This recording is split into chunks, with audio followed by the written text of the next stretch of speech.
Você ainda fica na dúvida quando escuta a palavra autismo? Não sabe muito bem o que é, quais são as principais características desse transtorno e, mais importante, fica ali pisando em ovos quando precisa interagir com uma pessoa com autismo? Muito bem. No Bem na Pauta de hoje, a gente conversa sobre o transtorno do espectro autista e te explica tudo o que você precisa saber sobre o assunto. Além de, claro, te dar algumas dicas para você se colocar no lugar de quem convive com autismo e, principalmente, para você respeitar as diferenças. Caso você não me conheça, prazer, eu sou Luísa Mainardes, repórter aqui do Bem Paraná. Quem opera pra gente é o Evandro Soares e a coordenação do estúdio é da Josiane Hitz. Aquele lembrete de sempre, a gente tá no YouTube em vídeo e em áudio no Spotify, Amazon Music e Google Podcasts, não esquece. Então, pro episódio de hoje, eu tenho a honra de receber a escritora e estudante de medicina, a mais jovem da Universidade Estadual de Ponta Grossa, Rafaela Jacobi. Seja muito bem-vinda. Obrigada, é um prazer estar aqui hoje. Imagino, o prazer é todo nosso. Obrigada por compartilhar um pouquinho da sua história com a gente também. Então, vou começar por aí. Eu queria saber, você é de Ponta Grossa? Hoje você, imagino que mora lá, mas, né, você é paranaense. Quem é a Rafaela Jacobi? De onde ela vem? Eu sou paulista, sou nascida e criada em Campinas. Ai, que legal. Eu vim para o Paraná por um ano, eu morei em Cascavel, depois eu voltei para Campinas. Com os 13 eu vim para Curitiba para fazer o diagnóstico, essas coisas, para ter a progressão escolar, e depois eu fiquei aqui mesmo para faculdade. Ah, então você mora aqui faz uns 3 anos? Por aí. Por aí? Ah, ok, eu não sabia, ó, uma paulista já com coração curitibano, imagino. Você gosta daqui? Gosta desse friozinho? Amo frio. É? Ai, que bom, bom saber. Precisa meio que gostar mesmo. Precisa. E falar um pouquinho sobre o seu diagnóstico, né? Acho que é interessante que Curitiba tem tudo a ver com essa história, né? Quando que você descobriu o diagnóstico do transtorno do espectro autista e como foi pra você receber esse diagnóstico tão novinha, né? Então, tecnicamente parece que eu era novinha, mas com 13 anos já é considerado um diagnóstico tardio de Olha autismo. só. Um diagnóstico precoce ia ser antes dos 4, 3 anos de idade. Uhum. A gente não foi em busca do diagnóstico de autismo em si. Certo. A gente foi fazer testes de QI para diagnóstico de altas habilidades e superdotação, só que junto com ele veio o espectro autista, que no laudo tá a síndrome de Asperger, que é um dos transtornos do espectro autista. Uhum. E, bom, o diagnóstico não muda muita coisa quando você recebe, mas é que muita gente fala que se sente um período de luto, mas eu acho que o meu luto foi ao longo do tempo, quando eu via que meus colegas faziam coisas que eu não conseguia fazer, quando eu via as dificuldades. Foi meio que um alívio ter o diagnóstico, porque eu percebi que não era da minha cabeça e realmente tem uma explicação orgânica pra tudo isso. Eu ia perguntar justamente isso, né? Se você se sentia já diferente das outras crianças antes do diagnóstico. Quais eram os sinais, assim, que você via que hoje fazem todo sentido na sua cabeça? Bom, eu sempre fui muito retraída socialmente, mas eu era muito inteligente desde pequenininha. Eu tive uma prova que eu fiz, eu achava que estava no terceiro ano, que eu zerei, era de matemática. Mas eu zerei porque eu tinha feito a prova inteira de cabeça e a professora achava que eu tinha colado. Ah, meu Deus! No ensino fundamental, eu tinha 10 em todas as matérias. E eu não tô fazendo uma metáfora. Realmente, meu boletim era 10, 10, 10, 10, 10, 10, 10. Eu tinha muita seletividade alimentar. Quando eu era muito pequena, se eu via alguma comida, por exemplo, feijão, eu vomitava só de ver e sentir o cheiro. Sério? Não era nem de colocar na boca. Aham. Agora que o tratamento tá melhor, mas ainda tem essas dificuldades. Sim. Quando tinha um fogo de artifício no ano novo, eu chorava e me escondia debaixo da minha cama porque eu não conseguia aguentar. Meus pais tinham que me segurar enquanto eu chorava. São esses pequenos momentos que depois fazem sentido. Aham, no dia a dia, né? Coisas que a gente acha que é Uhum. pequeno e que imagino que quem não conheça antes do diagnóstico, os pais, por exemplo, fica um pouco confuso também, imagino, né? Mas por que será? Como é que isso aqui acontece? Eu ia te perguntar se hoje, quando você precisa explicar pra alguém o que é autismo, como é que você costuma explicar? Alguém te pergunta assim, não entendo muito bem. O que é isso? O que é esse universo aí que a gente tá começando a conhecer agora, assim? Eu acho que como se fosse um tipo de personalidade. Uhum. Não que defina a pessoa, Sim. mas tem uns certos conjuntos de comportamento que se unem. Uhum. São um conjunto de desafios diferentes, mas também qualidades diferentes. São humanos como qualquer outra pessoa, óbvio, mas Aham. é uma coisa que eu gosto muito de destacar, porque muitas vezes as pessoas falam de autistas como se fossem ou criancinhas, ou animais, ou em terceira pessoa. Nunca Uhum. como um ser humano igual a todo mundo. Uhum. Meu ponto mesmo é que são pessoas igual às outras, mas com desafios e com capacidades diferentes. Essa é a palavra, capacidades. Uhum. E também tem muito isso de achar que é frescura, né? Acho que essa Sim. palavra é uma boa palavra pra ilustrar. Você ouviu isso durante a sua vida, assim? Muito. Até depois do diagnóstico. Sério? Uhum. Eu tenho o nível 1 de suporte. E já aconteceu de eu ir no cinema e usar a fila preferencial e o caixa não deixar, porque ele falar que é frescura, que eu não tenho autismo e que eu tinha que pegar a fila normal. Uhum. Muitas pessoas, quando sabem que eu tenho autismo, falam, nossa, mas você não parece. Só que a questão é O essa, que é não tem uma parecer? cara. Uhum. As pessoas pensam, por exemplo, síndrome de Down, a gente consegue ver nas feições faciais. São um pouco Sim. diferentes. Uhum. E muitas pessoas, inclusive meus pais, pensavam que tinha uma cara para autismo. Só que depois a gente percebe que não tem. Até quando vai conhecendo, né, outras pessoas com autismo, e daí vai vendo como é uma diversidade muito grande, né, imagino. Hoje você tem contato com outras pessoas com autismo, foi interessante pra você também ver como que se manifesta em outras pessoas? Eu não tenho muito contato, mas é porque a faculdade está absorvendo Eu todo o meu imagino. tempo. Eu imagino. Mas sim, é interessante ver como funcionam as outras pessoas, porque Uhum. muitas coisas que eu achava que era só eu que passava por isso, muita gente também tem. Sim. Eu vi as histórias depois no Instagram, no TikTok, de pessoas que também têm autismo, e eu falava, nossa, acontecia comigo também, não, eu não sou louca. Sim, a internet ajuda muito, né? Porque daí Ajuda. a gente tem contato com pessoas, às vezes, do outro lado do país, do outro lado do mundo, e a gente consegue se identificar com aquele relato, né?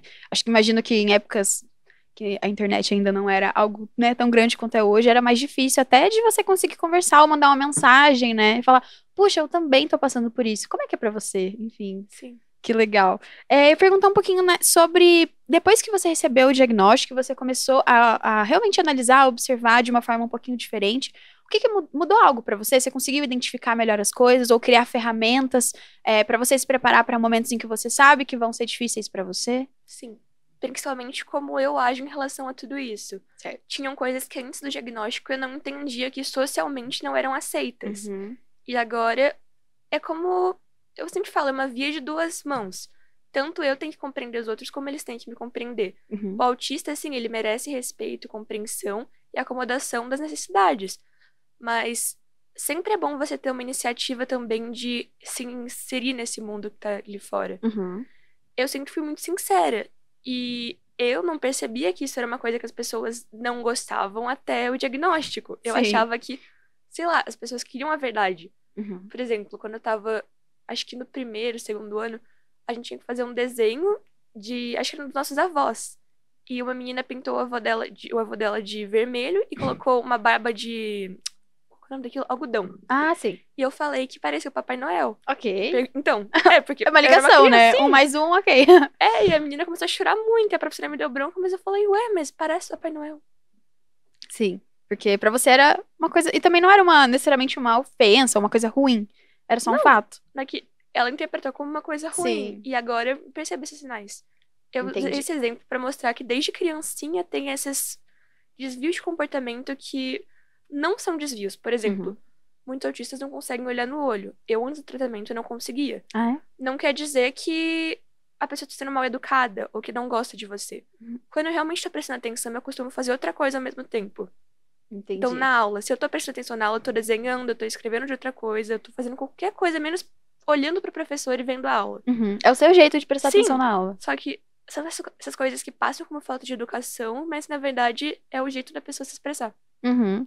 E eu acho que um termo que caiu, assim, muito na boca do povo é hiperfoco. O que é o hiperfoco? E eu queria saber quais são os seus hiperfocos, se você também tem.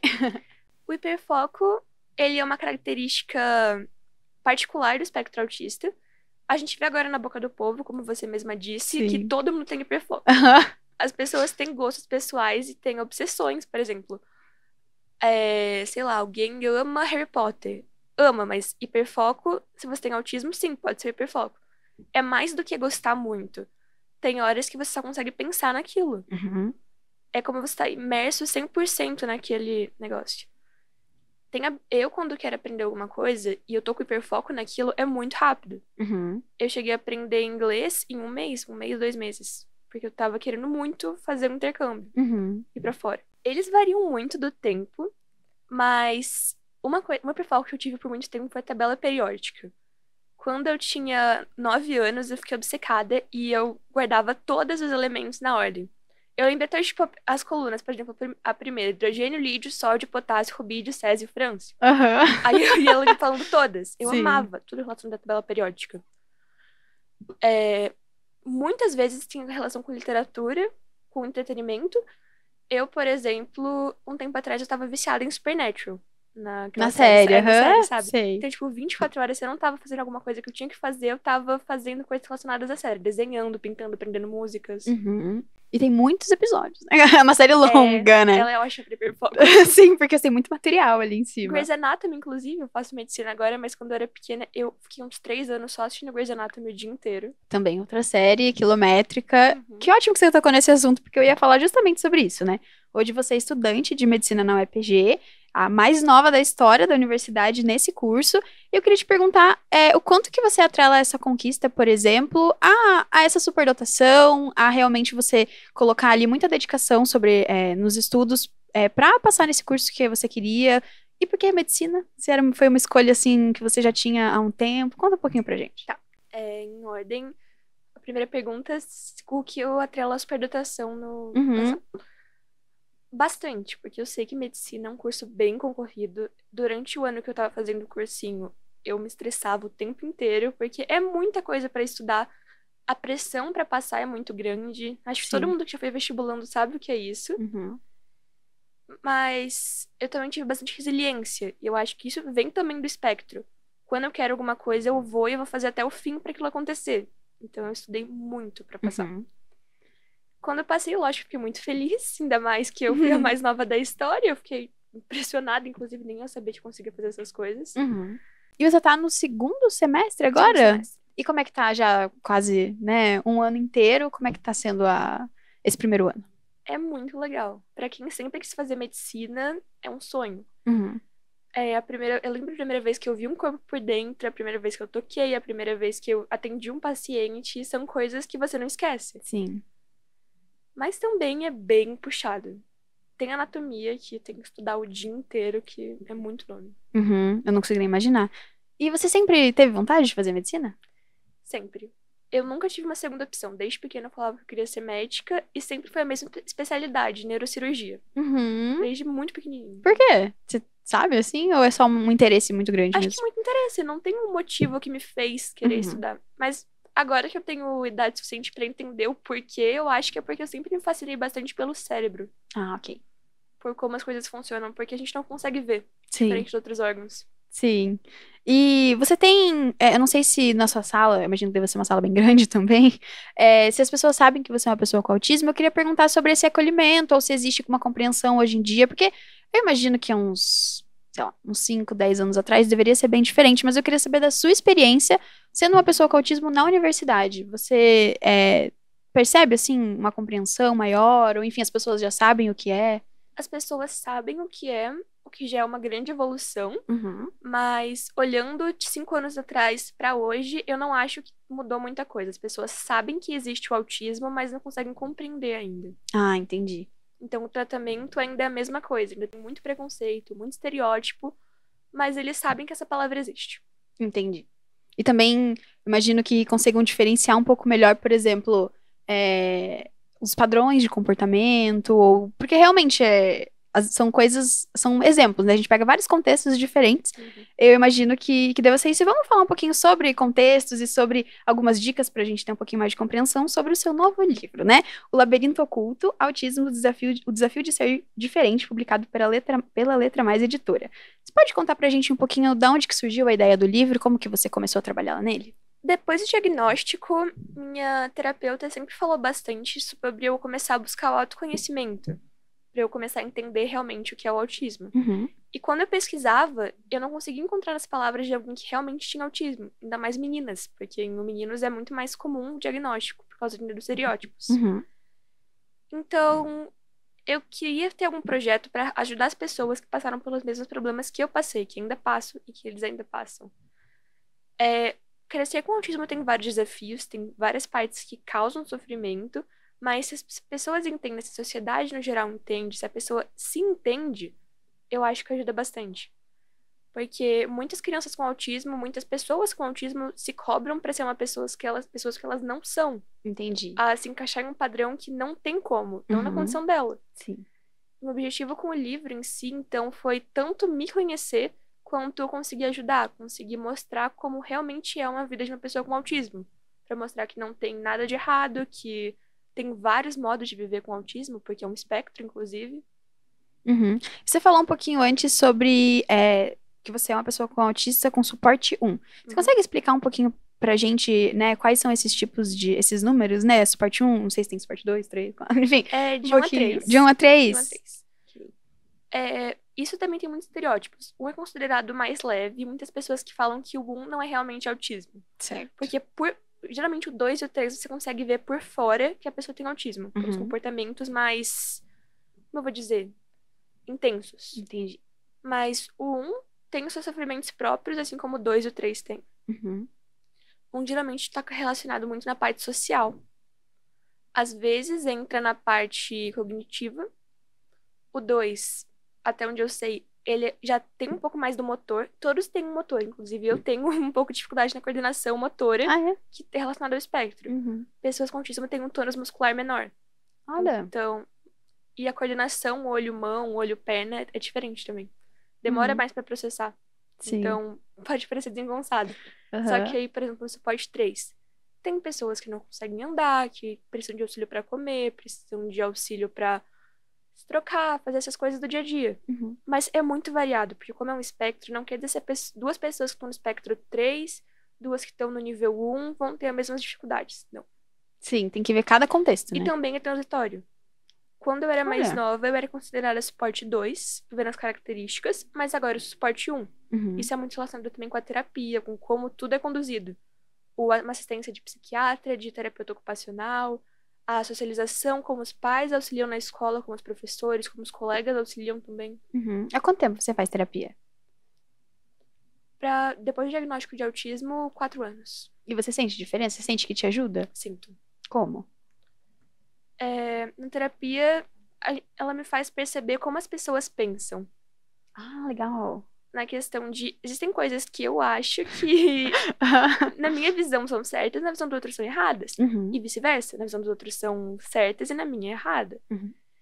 E nesse quesito, ela faz eu compreender melhor as emoções. Porque no espectro autista eu tenho muita dificuldade em entender e diferenciar as emoções em si. Muitas vezes são psicossomáticas. Quando a pessoa tem uma emoção muito forte, ela sente uma dor relacionada àquilo. E pode confundir. Por exemplo, quando eu tô triste, eu pareço ter raiva. Quando eu tô com raiva, eu pareço estar super feliz. Sério? Depende do dia, mas Aham, geralmente sim. elas não são dessa maneira típica da coisa. Entendi. Então, na terapia, os terapeutas ajudam muito a controlar isso. Não controlar, mas entender Uhum. os sinais do corpo. Sim, Porque eles vêm de uma maneira diferente. O sim. sono pode apresentar de forma diferente, a raiva, o medo, até a felicidade. Uhum. Ou são muito intensos, ou não aparecem tanto. Tem vezes que, tipo, uma notícia muito feliz, eu vou ficar com a mesma cara de que eu tava antes. Não que eu não esteja feliz, só que tem dias que eu sou muito pouco expressiva. Tem dias que eu sou muito. Isso é relacionado ao espectro. Essa forma de expressar. Uhum. Que legal, e que bom que uma psicóloga, enfim, consegue fazer esse trabalho, né? Uhum, Até pra você identificar a emoção do outro também, às sim. vezes. Que legal. E eu fiquei muito curiosa com o título do livro, né? O Labirinto Oculto. Achei muito interessante. Queria que você falasse um pouquinho o que tem por trás dessa expressão.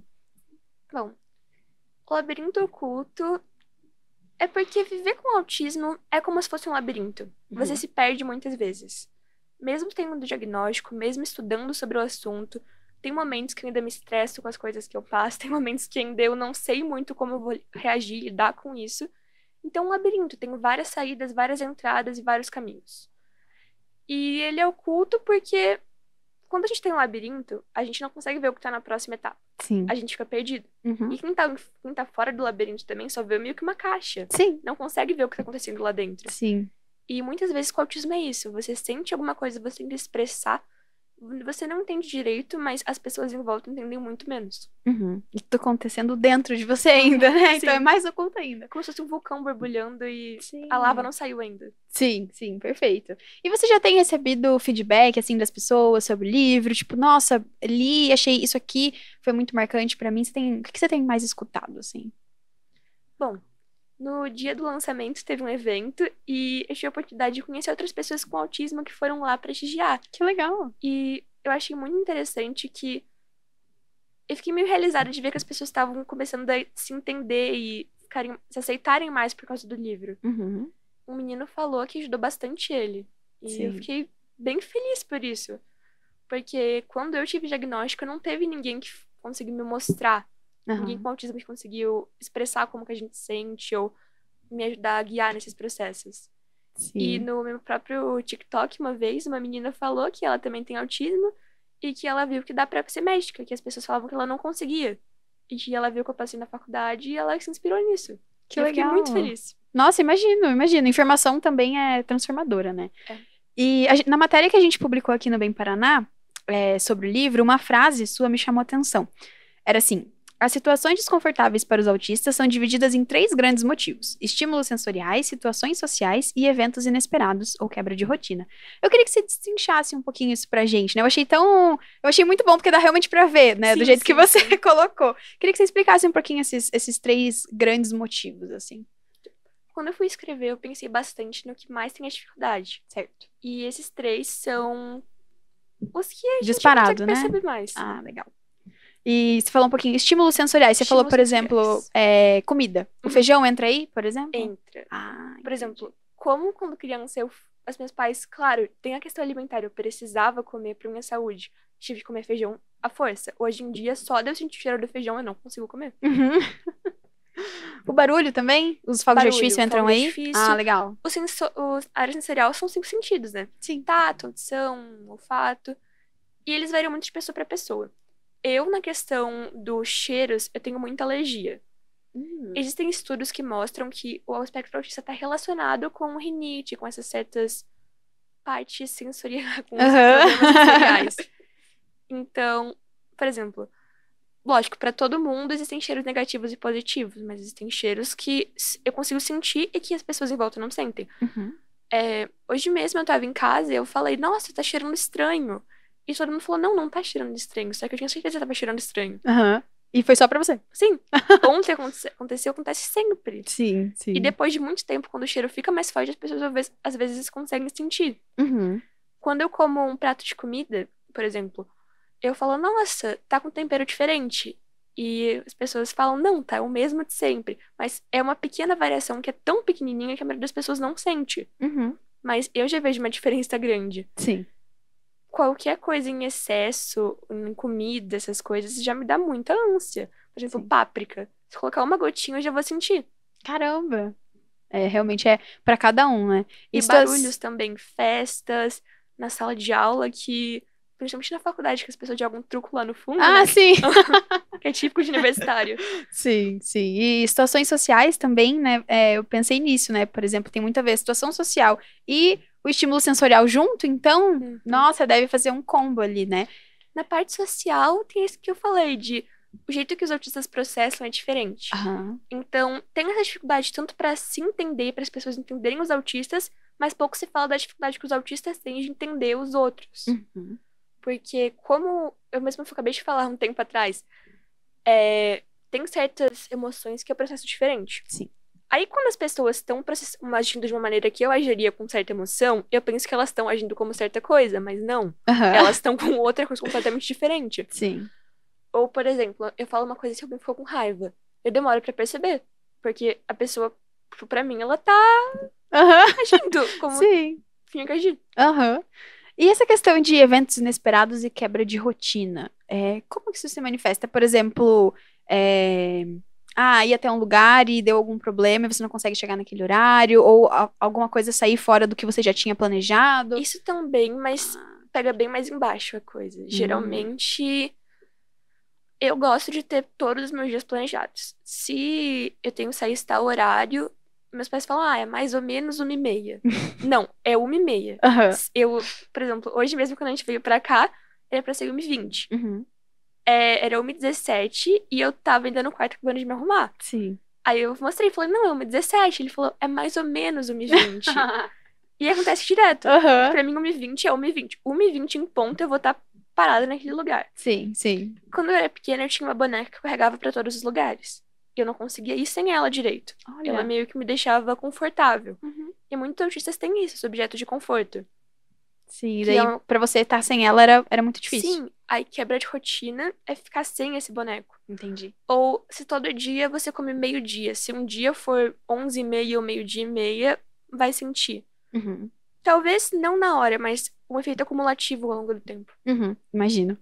E hoje, né, a gente estava falando um pouquinho sobre isso, a gente tem cada vez mais políticas públicas de inclusão, né? Recentemente a gente colocou no site também o Cordão de Girassol, que tem sido Sim, sim. muito interessante. Eu queria saber como que você tem percebido e recebido essas mudanças. Por exemplo, o Cordão de Girassol é algo que você acha interessante, que você tem? Por exemplo, né, você falou da fila preferencial. Eu queria saber um pouquinho mais sobre essa questão no dia a dia ali, para também, você tem direitos, né? Pessoas com autismo, pessoas com deficiência, pessoas em várias situações elas têm direitos e elas têm que reclamar esses direitos. E eu queria saber como tem sido pra você. Então, eu uso cordão de girassol e cordão de quebra-cabeça também. Ah, é? Tem uma Uhum. polêmica em relação de quebra-cabeça, mas como a Certo. maioria das pessoas entendem que o Sim. autismo é ele, não tem muito como desvincular ainda. Ainda é um símbolo, né? Ainda é um símbolo. Uhum. Mas eu ainda acho um pouco problemático com o cordão de girassol. Eu sou muito a favor do uso dele, mas muitas pessoas que começam a se autodiagnosticar Ah, e sim. usar o cordão de Uhum. girassol. O autodiagnóstico, inclusive, é uma coisa que eu acho muito perigosa. Porque depois que eu tive o diagnóstico, eu vejo isso perto de mim, as pessoas ficavam falando: Nossa, mas fulano age igual você, vai ver ele é autista, fulano é autista. Ele pode ser, não tô Uhum. dizendo que não é. Sim. Mas as pessoas começaram a confundir muito a timidez, que é uma característica de várias pessoas, Sim. com o autismo. E tem pessoas que são reclusas, pessoas que são, sim, Introspectivas. que têm dificuldade em comunicação, Uhum. pessoas que têm dificuldade em processamento sensorial. Não quer dizer que isso seja autismo. Uhum. Sim, é interessante sempre investigar. É muito importante isso. Mas eu vejo direto nas redes sociais pessoas que nunca tiveram laudo e começam a usar o cordão de girassol. Sim, E sim. isso cria até um estereótipo negativo para quem tem autismo, porque vê muita gente usando, e aí quando a pessoa realmente precisa de uma coisa preferencial, tem todo esse preconceito em relação a isso. Sim, sim. Isso me lembra muito há uns anos atrás, quando a gente falava, por exemplo, do toque. Que daí todo Sim, mundo tinha, eu tenho toque, eu tenho. é exatamente isso. Não Exatamente podia isso, né? escrever melhor. Uma banalização, né? Que muitas. O próprio hiperfoco que você tinha falado mais cedo. Sim. Todo mundo fala, nossa, eu tenho autismo, ou todo mundo é um pouco autista. Uhum. Todo mundo tem um pouco de características, porque as características são humanas, mas é um conjunto que forma um espectro. Uhum. É um transtorno.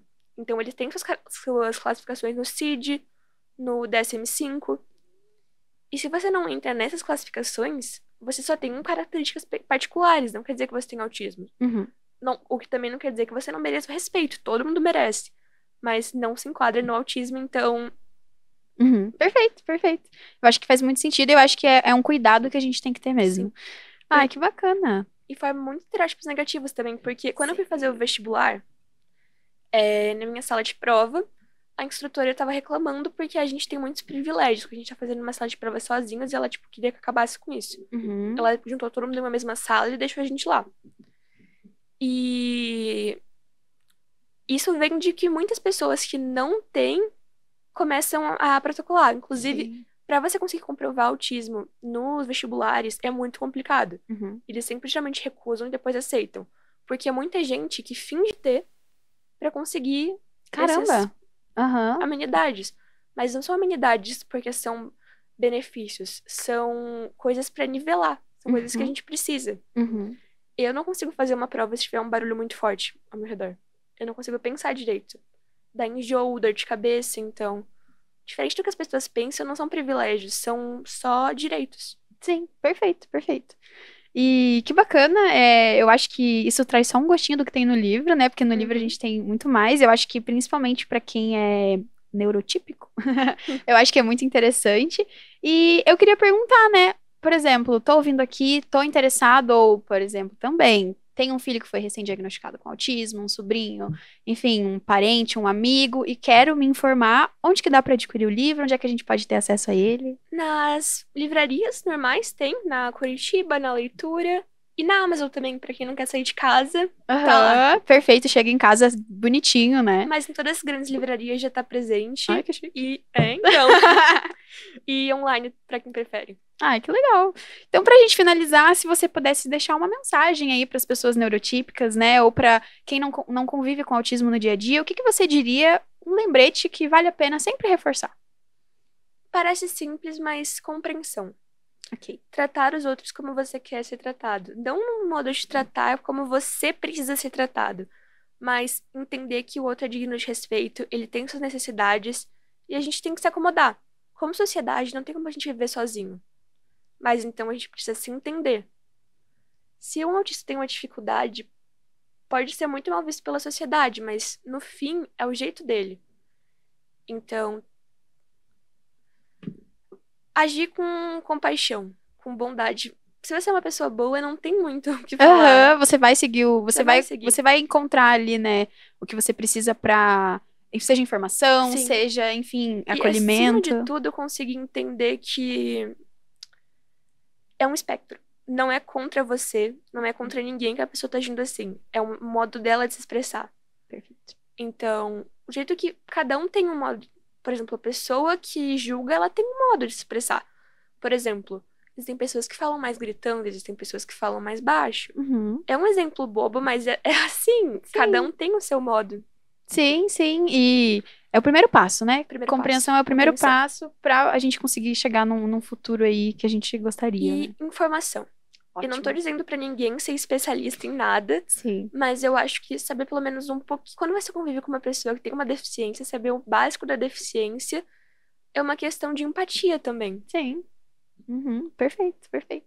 Qualquer uma, não só autismo, inclusive. Sim, exatamente. Informação é isso que a gente traz aqui. Então, muito feliz por você, né, que assistiu até o final. Muito obrigada, Rafaela, por compartilhar essa história com a Eu gente. que agradeço. Eu acho que é muito gentil da sua parte vir aqui contar um pouco. Então, a gente fica muito feliz. Muito obrigada. Obrigada. Imagina. E obrigada a você também que assistiu até o final. Não esquece de deixar um gostei, de comentar quais outros assuntos que você acha interessante da gente trazer aqui pro Bem na Pauta. Mais uma vez, muito obrigada. Não esquece de seguir o Bem Paraná lá nas redes sociais, @BemParaná. E a gente se vê numa próxima. Tchau, tchau.